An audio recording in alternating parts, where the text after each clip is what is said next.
The Equitable Life Assurance Society presents This is Your F.B.I.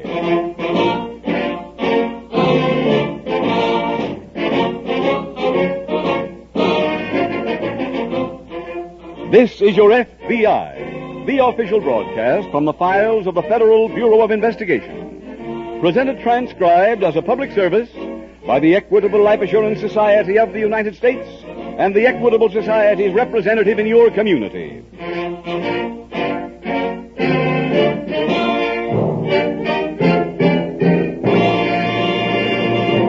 Now a question for fathers and mothers from the Equitable Life Assurance Society.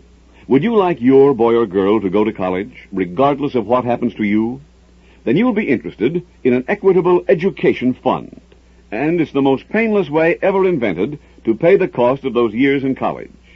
So listen carefully in about 12 minutes for the full story of an Equitable Education Fund and what it can do for you.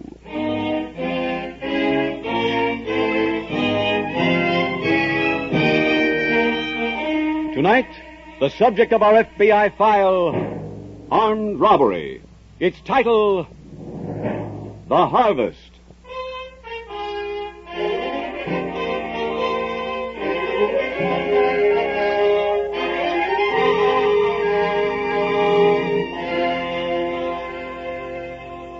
Tonight's case from the files of the Federal Bureau of Investigation tells the story of a vicious crime. Why are such crimes committed? According to one authority, many of them are a direct result of a growing national lack of respect for law and order. Maybe it is too late to teach that respect to those men and women who are already our adult criminals. It is not too late, however, to breed a just regard for decency in the millions upon millions of Americans now growing up. The very future of the nation, of all of us, depends on that lesson being learned by the generation now approaching maturity. For it is a fact beyond any denial that in those places where a disregard for law and order attained definite proportions, the state itself has deteriorated. Apprehending criminals is largely the job of law enforcement agencies. Preventing crime is largely the job of you, the people.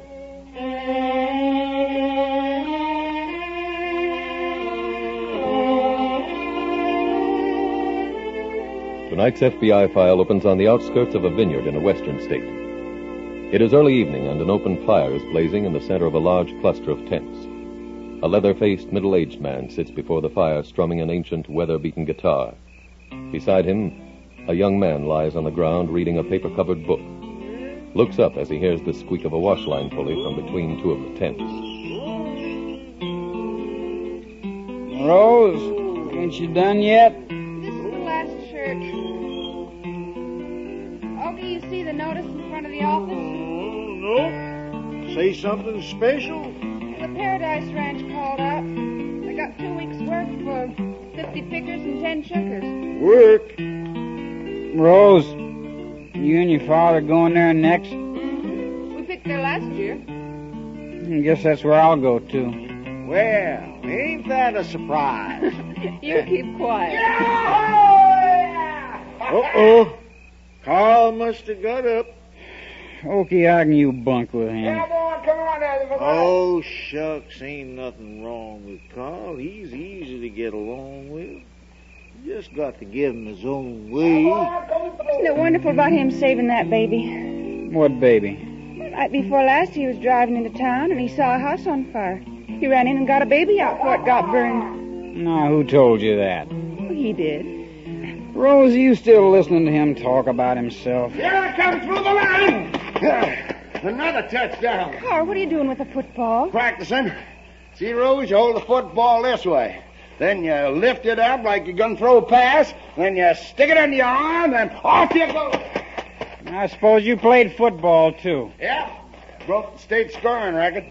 37 touchdowns in one season. And if you want to know something else, these are the shoes I wore when I did it. Yeah. I remember one time I was stopped on the 2-yard line. It was the last minute of play. Well, I kept shoving and driving like this with my knees high, and then I felt the cleats bite in, and I was over the goal line. That's why the pros want me. What pros? The football pros. I'm waiting right now for a job. That's why I got to keep in such good shape. Rose, Rose? Oh, I forgot to fix Papa's medicine. Coming, Papa. Carl, you hear about Paradise Ranch? No.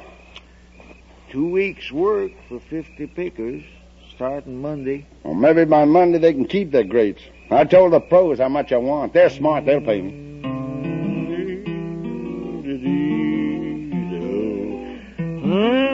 Sure like to be going east myself. Kind of like to see Oklahoma again. Hey, Carl! Carl! Yes, Minnie. What'd you find out? The messenger from the bank's ready to start back to town. Come on. Hey, where are you going? Smitty just brought me word the pros are paying my price. So long.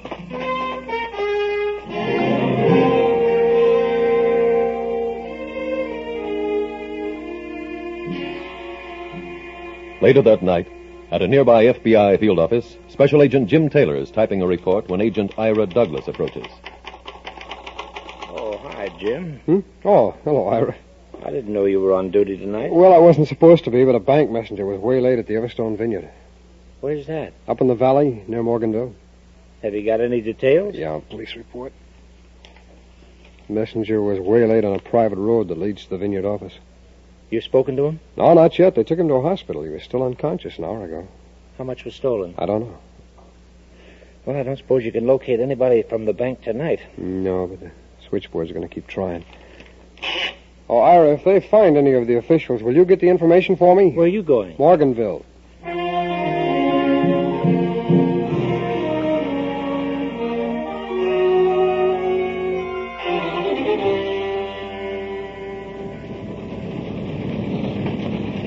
We're stopping here. What for? Open that bag. Ain't no use. I had to lock with a wrench for an hour.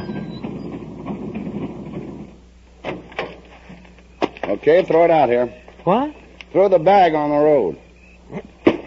How you gonna get it open? With this. That did it. Now, let's get at it.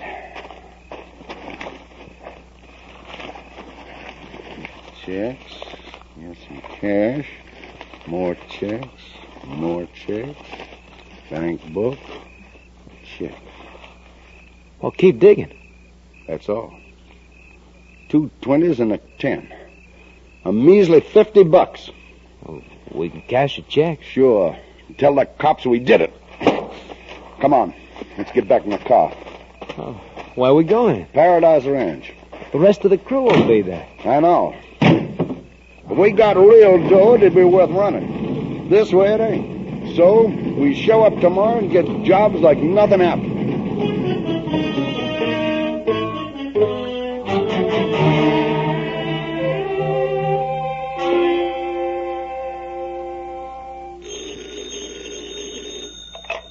Special Agent Douglas. Ira, Jim Taylor.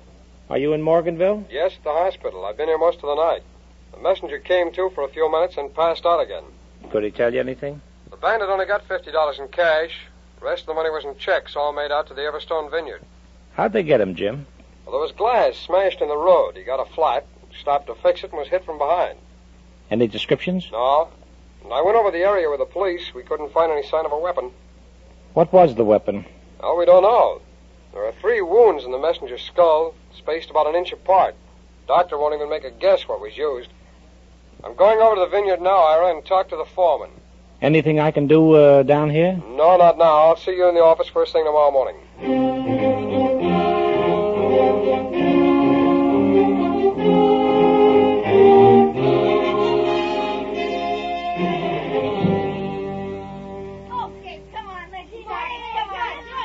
Papa, did you sign in?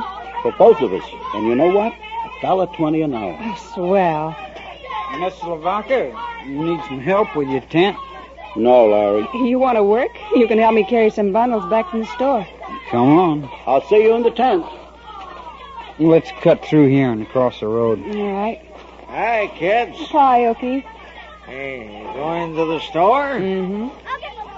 Well, I might as well walk over with you. I don't want my bones to get stiff.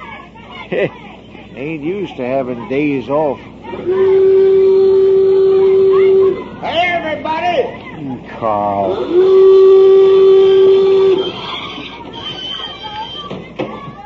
I bet you was afraid we weren't coming.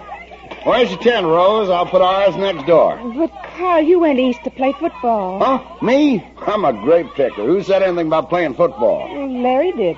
Oh, you go crazy. You listen to him. Okay, you were there. Didn't he say he was leaving to go play pro football? I wouldn't know. Where you going, Rose? To the store. I'll drive you over. Come on.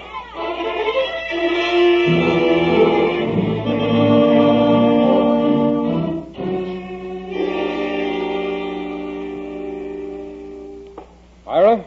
Oh, hi, Jim. Just get back? Oh, about a half an hour ago. I've been in with the SAC. He's assigned you to this bank messenger case, too. But I got to be in court in the morning. Yeah, I know, but you're to join me after you leave court. Where? Central City.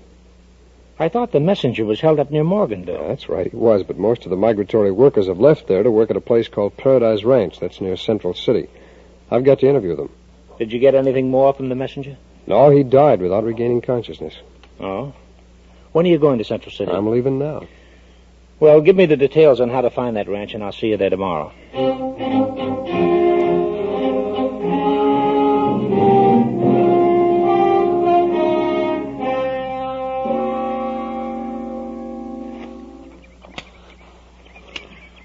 Brother, it's hot. Yeah, that's for sure. Takes a half hour to fill a lug. Yeah. And for what? So some slob can walk in a store and buy 'em by the pound. Well, when them slobs can't walk in and buy 'em, we're in trouble. Let 'em drop dead. All of 'em. All the big fat slobs in the world. What's eating you? I hate this lousy job. I hate grapes. Thought after the other night I'd never pick another one. Here I am, breaking my back again. Well, maybe you wasn't born to be lucky. I wasn't born for this job, neither. Hey, Carl. Yeah? I got to talk to you. Come in. What do you want? The office just got a call. Bank messenger died. Oh? Why'd they call here? Well, the cops are getting a list of the workers who come down here from Everstone. Good thing we came here. Why? Well, the cops will want to know which guys didn't show up. Those are the guys who got trouble. But they're going to ask everybody a lot of questions. Let them. Larry and Rose know about us taking off before the rest. I can handle Rose. You can't handle Larry. He'll tell the cops first chance he gets. They ain't gonna believe him. Why not? Because before he gets to talk, we'll pin the whole job on him.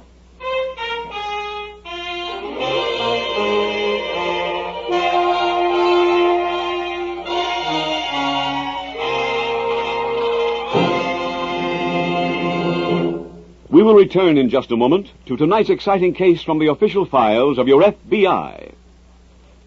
Now let's listen in on a conversation about the future of a 6-month-old boy named Joe Phillips. Joe's father is talking to Fred Barton, his Equitable Society representative. My father remembers the scraping and shrimping he did when I went to college and said I ought to look into college education insurance for my boy. Well, he's got something there, Mr. Phillips. Just think what a satisfaction will be to know that your boy's college expenses are all paid for before he starts. That's what will happen if you begin an equitable education fund for him. An equitable education fund, you call it? Yes. And it works on pretty much the same principle as buying an automobile or a radio set on an installment plan. Only in this case, you don't go into debt. You save up money in advance in an endowment life insurance policy that's all paid up when your boy's ready to enter college. Interesting, if true. Well, it really is. It's the painless way to pay for a college education, spreading the cost over 12 to 15 years instead of taking a beating in 4. Furthermore, if you should die during the period, no more premiums need be paid. The policy is paid up in full. Equitable holds the money and pays interest in the full amount until your boy's ready to start his freshman year in college. Well, my boy's just 6 months old now. Well, the earlier you start, the lower your yearly costs. Figure up how much you can afford to put into a plan like this. It's amazing how fast small payments build up when you keep them up for 15 years. Let's see, at your age, an equitable education fund... If you have children, get the cost of an equitable education fund from your equitable representative. These equitable men give you the information and let you make up your own mind. Get in touch with your equitable representative soon. or write care of this station to the Equitable Society. That's EQUITABLE. The Equitable Life Assurance Society of the United States.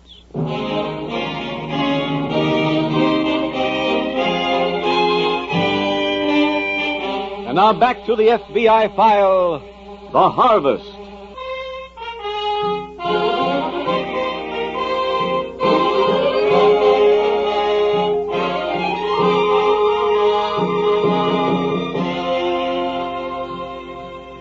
In this case from the files of your FBI, you have seen a crime committed by two men. The leader, the one who conceived the crime, the one who wielded the murder weapon, is 26 years old. This case is brought to you tonight because it illustrates perfectly the crime problem resulting from our great national lack of juvenile rehabilitation centers. Carl Boyd was arrested twice as a youngster, once when he was 11 and again at 15. Crime exists today because of failures. Failure to prevent delinquency and failure to correct delinquency. Those things combine to result in a failure to prevent crime. The delinquent of today is the public enemy of tomorrow. Is your city equipped to salvage the youth who get into trouble, or are they merely gotten out of the way at some poorly run reformatory? As a citizen, you should be able to answer that question. The information is available. Study it. Find out what your local government is doing with the delinquency problem. Do what you can to help. For the person your community needs to help solve that problem is you.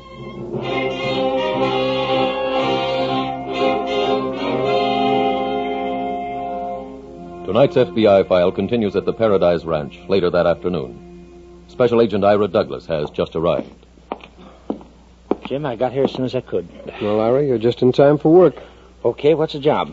Well, here's a list of the migratory workers they used at Everstone Vineyard last week.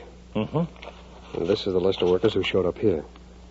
All present and accounted for? All but 6. I called our office. They're following through on those people now.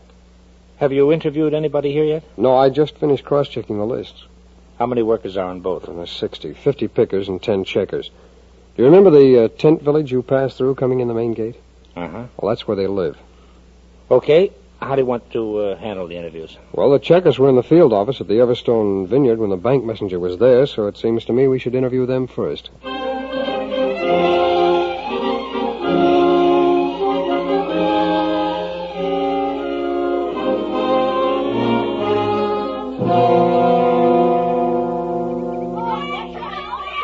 Not one hand, you don't catch a football that way. And don't kick it from there. Run back halfway. You other kids, get back. Way back. Okay, let's have the ball now. Get further back. Here it comes. Well, Okies, you see that one? Yeah, couldn't hardly miss it. 60 yards and a spiral all the way. Brother, if I could only gone to college, I'd have made every All-American team there was. Yeah, but could be, but you're better off now. You crazy? No. You'd be in training all the time. Couldn't go out with the girls. You got any idea how mad that'd make you? Carl. Yeah, Smitty. Come here. Okay, kids, rest up a minute. What do you want? Look, if you're going to frame Larry, you better do it quick. He just told an FBI guy you left Saturday night with us, and you said you were going to play football. Well, that's fine. But one of the FBI guys coming over to see you. Okay. Well, what are you going to do? Go back to the tent. Ours? Sure. Well, that's the first place they're going to look. I know. I'll see you later. I got something I got to do.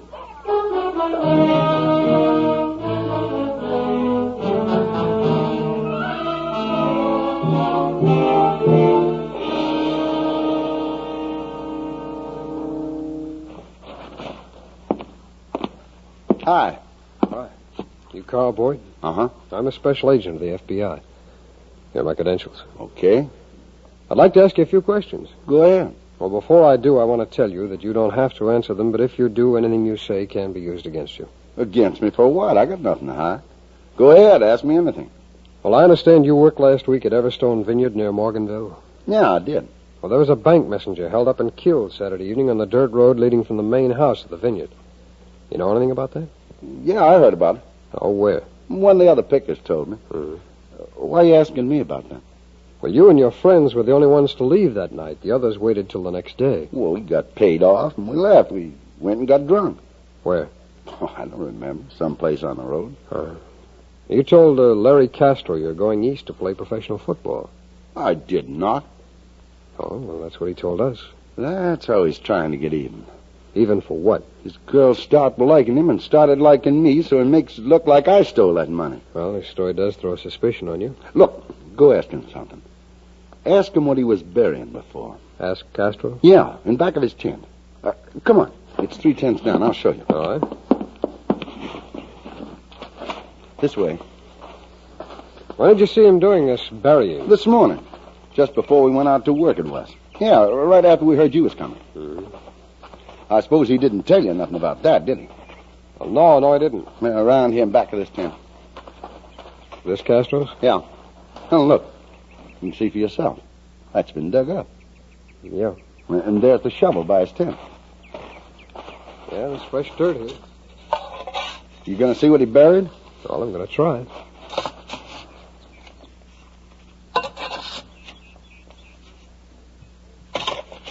Hey, papers. Yeah. Checks. Boyd, you go to your tent, will you, and wait there? You going to arrest Castro? If you can't explain these checks, I'll have to.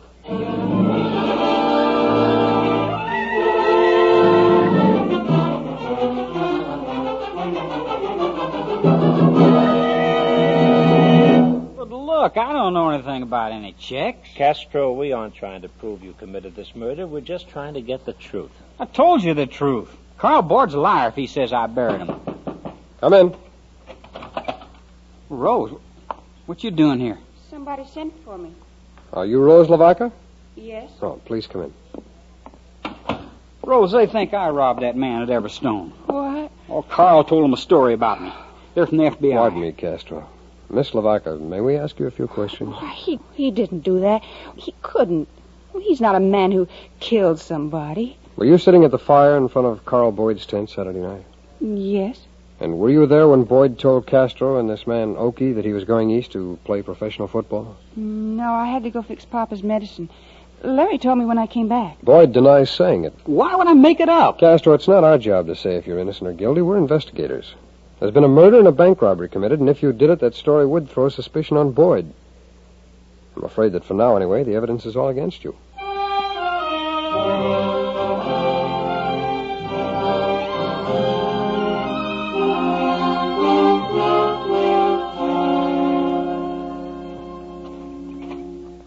Jim, I interviewed Boyd's friend Oakey. No, did you get anything? No.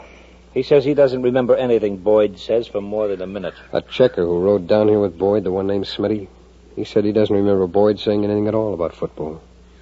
Did you see Boyd again? Yeah, he was kicking a football around with some kids, telling them how good he was. He told me, too.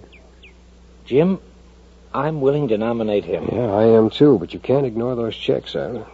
After all, they were found behind Castro's tent. You know, someplace there's a link that'll definitely tie one of them to the crime. Well, the girl isn't it. The checks aren't it. Well, the link is the weapon, that's it. Where do we find it? Well, maybe we'd come up with it if we knew what it was. Yeah. 3 small rectangular wounds about 1/2 inch thick, almost 1 inch apart. What could leave that kind of a pattern? Could they have been made by 3 separate blows? No, I doubt it, Ira. The autopsy showed each wound was exactly the same depth, and they were all perfectly spaced. A man struck from behind would be falling or dodging. Well, they don't use spiked clubs for picking grapes. No, and it had to be something with... Ira, come on. Where are we going? Back to see Carl Boyd.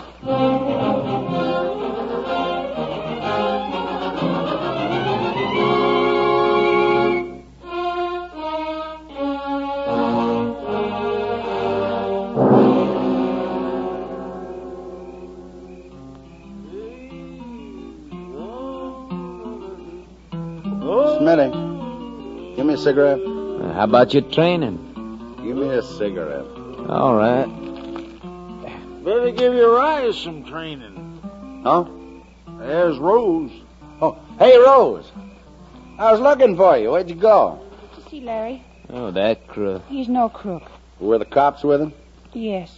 They threw with my bag? Well, I didn't know they had it.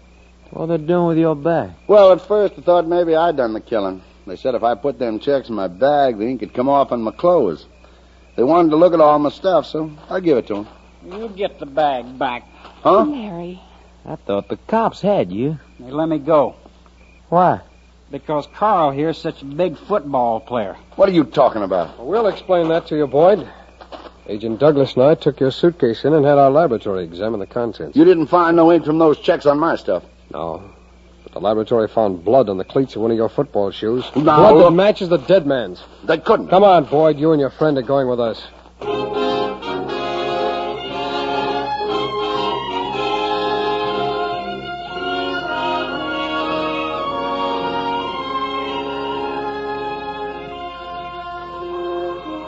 Carl Boyd and Ray Smith, alias Smitty, were convicted in federal court for bank robbery.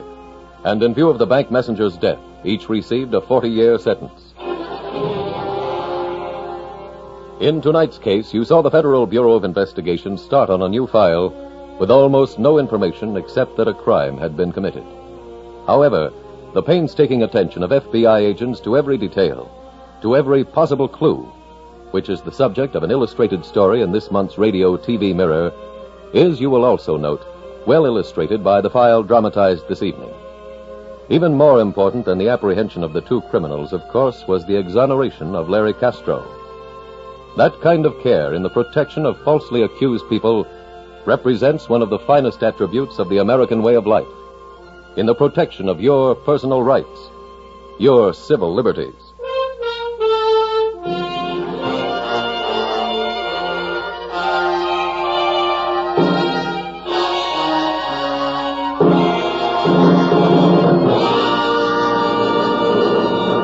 Now a quick review of the advantages of an equitable education fund. First, it's the painless way to pay for a college education. You spread the cost over many years instead of taking a beating in 4. Second, it's sure. From the moment you start, you're certain your children will get the kind of education you want them to have, regardless of what happens to you. So why delay? Ask your equitable representative for full information on an equitable education fund. Or write care of this station to the Equitable Life Assurance Society.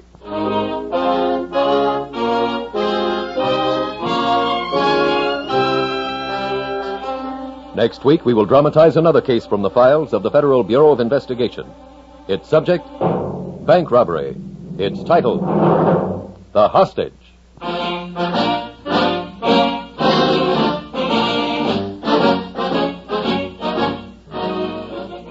The incidents used in tonight's Equitable Life Assurance Society's broadcast are adapted from the files of the Federal Bureau of Investigation. However, all names used are fictitious, and any similarity thereof to the names of places or persons, living or dead, is accidental. Tonight, the music was composed and conducted by Frederick Steiner. The author was Jerry D. Lewis. Your narrator was William Woodson, and Special Agent Taylor was played by Stacy Harris.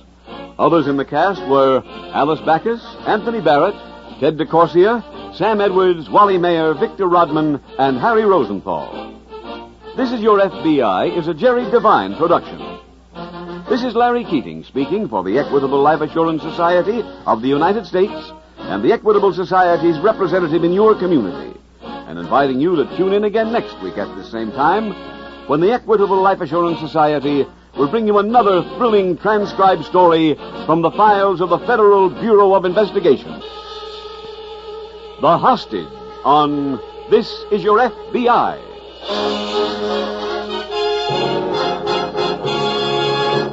Stay tuned for the adventures of Ozzie and Harriet. There's fun for the whole family when Ozzie and Harriet come your way next. This program came to you from Hollywood.